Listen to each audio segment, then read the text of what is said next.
Well, that's Jonathan Perez. The theme of Popeye rings true there, as you can see. He's from Colombia. 33 wins, 10 losses.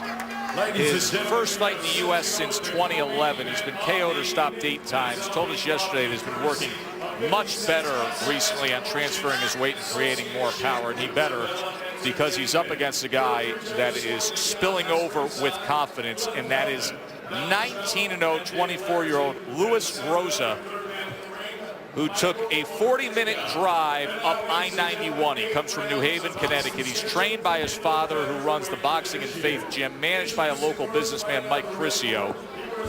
And Rose is a very likable young prospect. 5'5", 123.5 pounds for Rosa. Teddy, let's see what the fighters need to do to look like a champ, and that's brought to you by Just for Men. For Louise Rosa, go forward and go to that body. And for Jonathan Perez, counter on the outside, because he's going to be coming forward. It makes sense. Here's the nice reception for Connecticut's own Rosa here.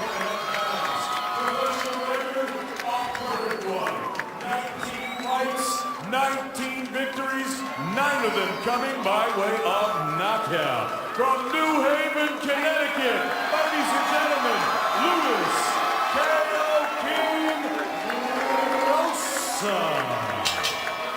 Rosa. Already his 3rd fight of 2015. Had 2 quick KOs prior to this. And once again, Mike Ortega gets the duties as the 3rd man inside the ropes, scheduled for 8.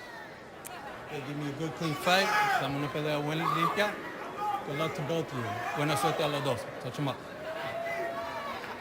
Well, Perez was knocked out in his last fight. I can tell you, not a good way to go into a fight with an undefeated prospect.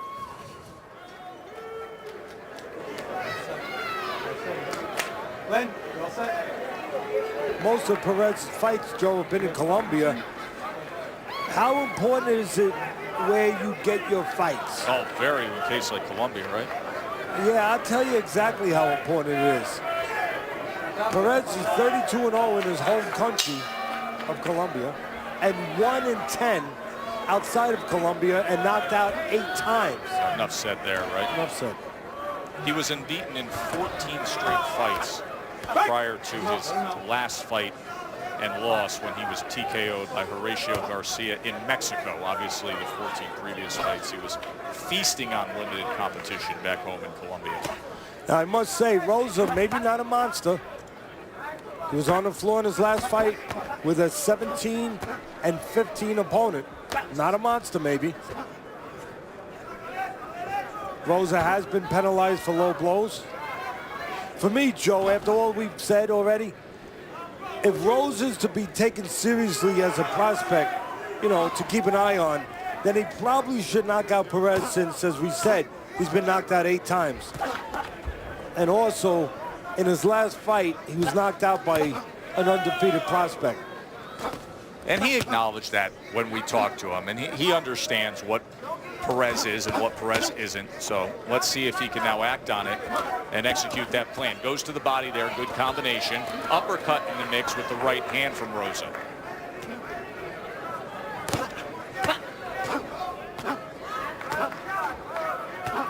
And Perez utilizing that jab.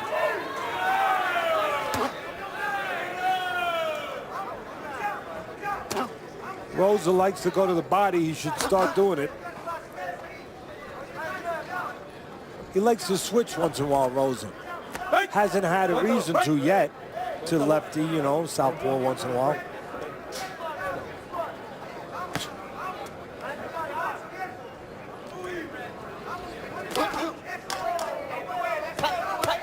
You'd like to see Perez use his legs a little bit. Rosa's a square-footed guy. Needs to be set to do this, to work. And now Rosa turns southpaw for a second. So you'd like to see Perez use his legs, keep Rosa a little off balance, since he is square with his feet. Easy to keep those kind of guys off balance with a little movement, little angles. Also, you'd like to see Perez use that length. He's a little longer. In other words, work the jab. Tried to get around the guard with that right hand.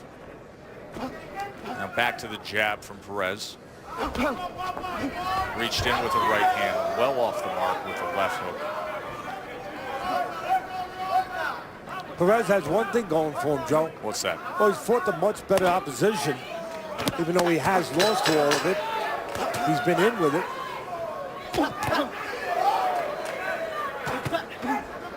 Not a bad Perez round. and Rosa here at the end of one. Let's check in with Bernardo. Thank you, and we're with Curtis Jackson, also known as 50 Cent, who's our promoter tonight. Talk to me about the development of your promotional career.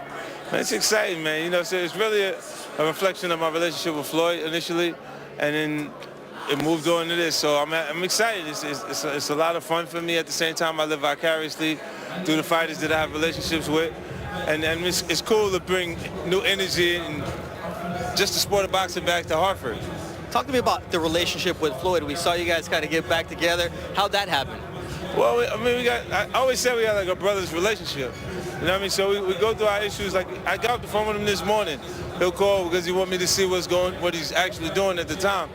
And it's not, if any other situation, if a person commits to being a partner financially in the business, you sue them if they don't. I didn't sue him because I feel like he's my brother the same way, but I can't curse him out, though, if it's my brother. Don't I keep the right to curse him out if you do that to me? You do. And we look forward to seeing you in the movie Southpaw coming up. Always nice to visit with Curtis. I've said this before, I'll say it again, Teddy. There are a lot of guys with a lot of money who have come into boxing, invested their money in boxing. He truly has a sincere passion, a real connectivity with the sport. Yeah, I'll tell you. He's just not throwing the money, unless he's throwing a lot of money around. Yeah. But it means something to him. Listen, I'll say two things to that. One, I said it last week a little bit. Actually, we kind of got on the same subject. That he has thrown a lot of money to it, but in some wrong directions. He needs to get somebody involved with him that understands talent, understands what talent to invest in. Because you'd hate to see a guy like him who does have a passion for the sport, does have the means, the resources to help fighters in the sport, wind up disappearing from the sport. Right, you don't want to get stung. Yeah, because he is getting stung.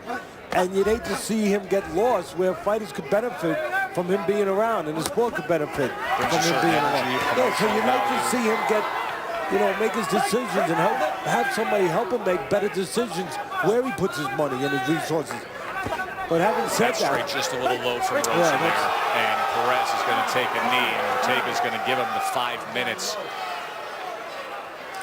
to prepare himself to fight again. yeah, when you've been around 10 years like Perez and you've had 44 fights, you know how to kind of buy a little time. Got him low. He's going to buy a little time now. Take a look at the low blow. Yeah, that's not in the groin area, to be quite frank. That's more on the side, you know, Let's go box. on the side near the hip. But it doesn't mean it can't affect him. And maybe it did affect him, and maybe he just wanted to take a break.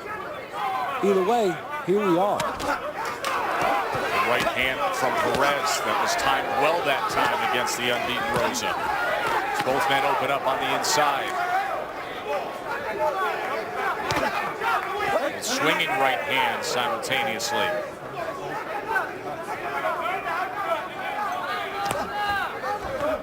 Now, Rosa has turned southpaw. I mentioned that he can switch. Well, he figures this was the time to switch, and he has. Squared up on the inside now after leaving that southpaw stance. Yeah, you want to see Rosa, I think, shorter, stockier, more bullish. You want to see him working on the inside. And he's really allowing Perez to outwork him right here. And catch him Right coming in. hand, and now here's Rosa coming in after he connects on the inside. There's a short right hand in the midst there. Left hand was blocked there. Tries to go to the body, does so with a left hand, and then a right hand that split the middle. If Rosa does a bad job on the inside of keeping balance, he lets his legs get stiff. Take a look. I don't know if our cameraman will grab that. But the next time he's on the inside, take a look at Rosa's knees. They get stiff. Should be a little bend, a little flex in there so he can keep his balance. Your knees are stiff. You have no balance. That means you're actually leaning on Perez to keep your balance. That's not good. And that's why Rosa's not inside right now, because he had no balance inside. And he needs to be inside, Rosa. to really dominate this fight. Let him out, let him out. Suéltalo, suéltalo.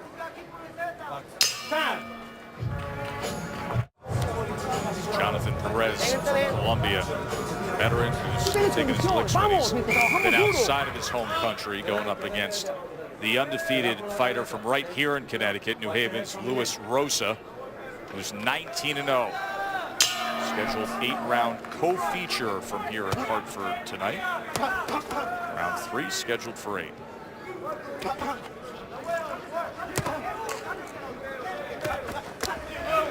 That's where Rosa wants to attack the body. He's built for that, Joe. Yeah, he just has that frame. And he's staying southpaw right now. Feels comfortable with it. Watch him when he gets inside. He should stay there. And watch if his knees get stiff. If they get stiff, no balance. If they stay bent, balance. This is interesting right now because Rosa's trying to get in. Perez trying to nail him on the way in. Good action here in the opening minute of round 3. Yeah, Perez figures that Rosa, he knows where Rosa wants to get. Right there, inside, close to him. But Perez's attitude needs to be, okay, to get there, he's got to go through a bad neighborhood, as I often say. So I'm going to make sure I try to do a few bad things to him before he gets to that neighborhood. Back to orthodox now for Rosa. In other words, mug him on the way in.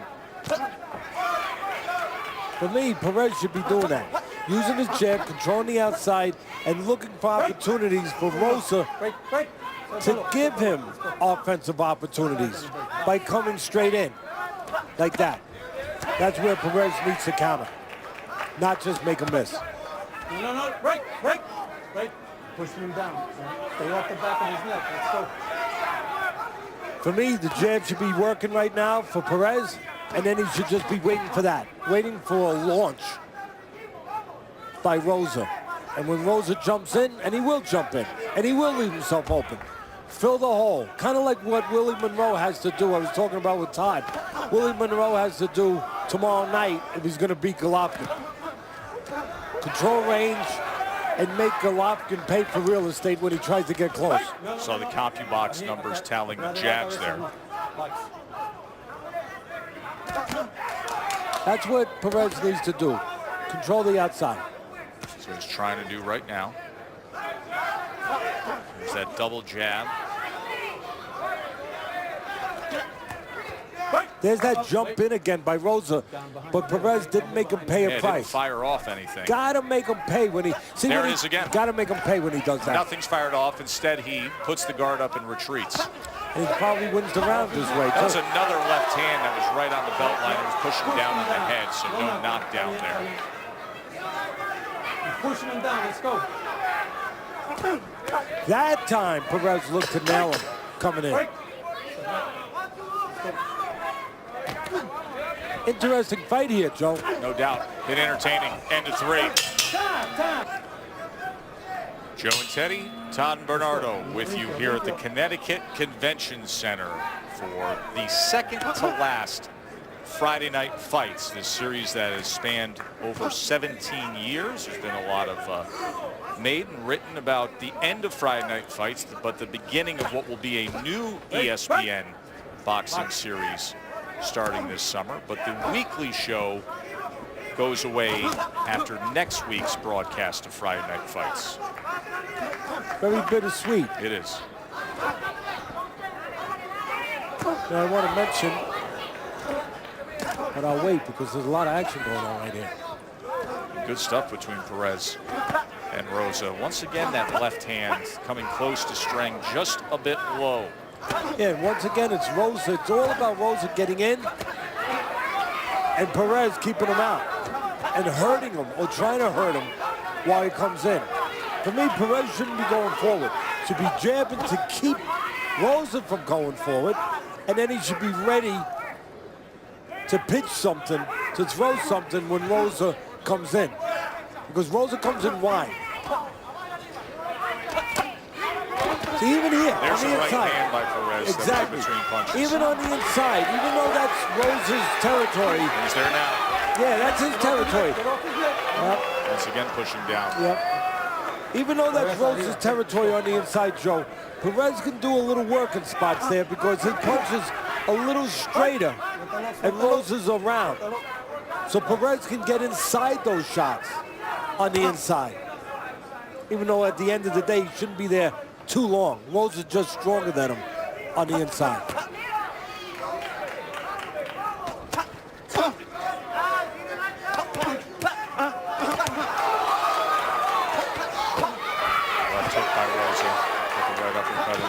Rosa turns southpaw again.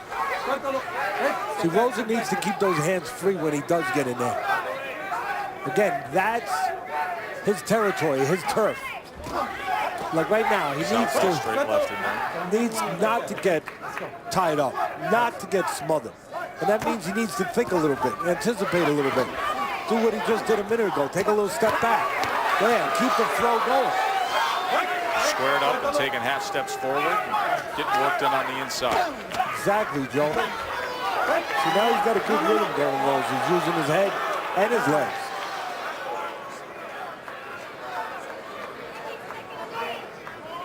One point. Wow. 1 point. 1 point. You hit him when he was down. All right? Watch that. So a 1 point deduction Cabeza arriba. doled out. Wow. Rosa better win this round. Otherwise, there's a 10-8 round. And he knows it. And Yes, he's he acting does. that way. Trying to make up for that point deduction. Good steady stream of effort. Offensive surge from Louis Rosa. Uppercut get damage there as he fights just slightly through the bell.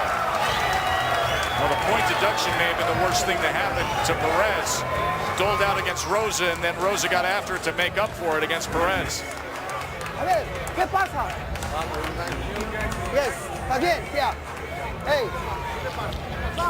Agarró un gancho. Vamos, Jonathan, tienes que, por el amor de tus hijos, ellos te quieren agarrar en el cuerpo, Jonathan. God bless you, we'll tell you, use it.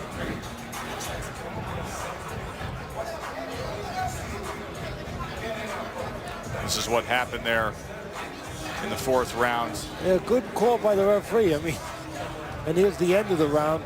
Just going to work. Using that uppercut. Why? Well, it makes sense. Perez leaning forward. You saw him have a punch on the belt line. Perez took a knee, and then Rosa hit him while he was down. Just a good job by the ref. raising blow. And Mike Ortega, veteran guy who takes control of situations. And the point deduction there, and then the late rally by Louis Rosa. There are things that are more dangerous than other things in that ring. And hitting somebody when he's on his knees, that's more dangerous. And that's where you have to act immediately. Certain things you can let him go a little bit, but not things like that. Just ask Andre Durrell, who got knocked out by Arthur Abraham. He was winning the fight easily. He was had a knee on the floor during the fight. And what happens? Arthur Abraham nails him, knocks him out, and Durrell was out of boxing for about 2 years. Almost destroyed his career. Happy to say Durrell persevered. He's back. It could have been much different though. See, now I think Rosa needs to control his aggression. When he comes close, expect Perez to lean a little bit, to react to that pressure. There's a rare 9-9 round. So Rosa wins the fourth round on Teddy's scorecard, but the point deduction makes it a 9-9 round. Viewers at home have it 3-1 for the unbeaten Louis Rosa. A reminder, you can go to ESPNVote.com/FNF, or of course the Friday Night Fight Facebook page to vote, score along with Teddy. See, this is where Rosa is very effective and he's very vulnerable. People say, what do you mean, Ted? Oh, he's very effective. He's short, he's stocky. He's working where he wants to work, to the body of Perez. He's stronger than Perez, but he throws wide shots. Always a chance Perez can throw something in between.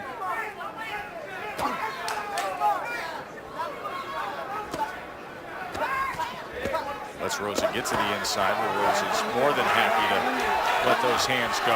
Perez off balance, chase to the other corner. So this is Rosa keeps on the attack. If Rosa wants to score a knockout, this is where he, again, he has to have a memory. He has to remember how Perez has reacted when he gets him on the ropes. He leans forward. He's going to lean forward again. And he has to use that uppercut and sometimes take a half step back. Is sitting there waiting for him right now. Ortega's taking a look. This fight could be over at any moment as Rosa is just battering Perez. He's going to let it go for a moment. Undefeated Louis Rosa will stay that way. 10th knockout of his career. He does it here in his home state.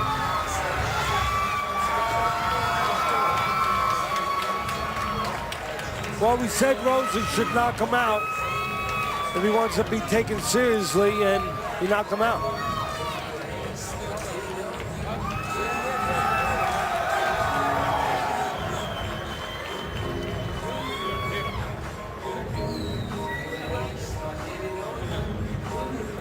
Young man who's trained by his father, Louis Rosa, and as we said now 9 times Perez has been KO'd or TKO'd. He steps outside of Colombia and steps up, and you get the same script every single time. Louis Rosa, 24-year-old from New Haven, with a good crowd of locals here to see him fight in downtown Hartford. Comes up with another knockout win. Let's go back and show you the end of the fight.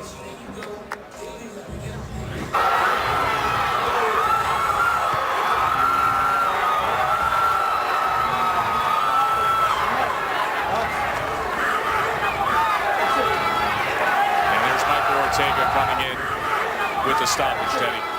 Yeah, you know, good referee again. You know, he started to jump in. He was, most important thing, he was aware, he was alert, he was close. He knew what was coming. He started to jump in, and then he said, all right, those punches missed just then. Let me give him another second, but I'll stay close, and I'll be ready to stop it, as I was a moment ago, and then he did. So good job. CompuBox tallied up 79 power punches landed by Louis Rosa over the last 2 rounds alone. Let's go up to the ring and get the particulars with David Diamante. Ladies and gentlemen, referee Michael Ortega calls a halt to this contest. The official time of the stoppage, 2 minutes and 29 seconds of round number 5. Your winner by TKO from New Haven, Connecticut, Louis KO King Rosa. See more of Rosa as his career advances. Rosa now 20-0. More Friday Night Fights, including our main event, when we return.